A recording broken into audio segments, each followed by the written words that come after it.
सुंदर रचना गांधी जयंती। सर्वप्रथम उपक्रम महात्मा गांधी आम देशर महान स्वाधीनता संग्रामी थिले। से 1869 मसीहा अक्टोबर मास 2 तारिख रे गुजरात पोरबंदर ठारे जन्मग्रहण करथिले।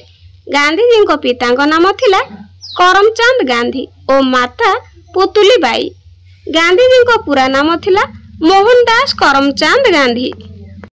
गांधीजी को शिक्षा आरंभ गांधीजी पोरबंदर ठारे प्राथमिक शिक्षा और राजकोट रे माध्यमिक शिक्षा शेष करथिले। तापरे से इंग्लैंड जाए आईन विद्या अध्ययन करथिले। 1891 मसीहा रे जने बारिस्टर भाबरे भारत को फेरिथिले। गांधीजी को स्वाधीनता संग्राम रे योगदान।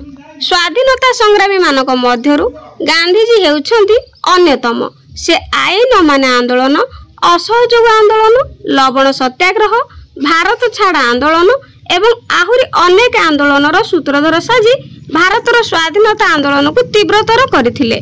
सर्वशेष रे महात्मा गांधी को नेतृत्व और आप्राण उद्यम बल भारत स्वाधीनता पाइला।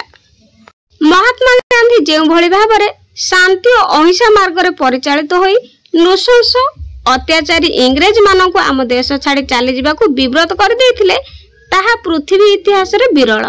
गांधीजी को देश प्रेम। महात्मा गांधी को जीवन थिला अत्यंत सरल।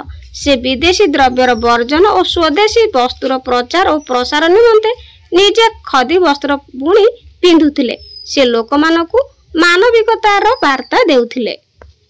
उपसंहार बा शेष कथा। जातिर पिता महात्मा गांधी को जीवन आदर्श एवं उच्च मूल्यबोधर भरा थिला।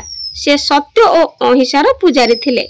आज भी आमे तांको आदर्श धारणा ग्रहण करी समाज रे गुरुत्वपूर्ण भूमिका आनी परिबा।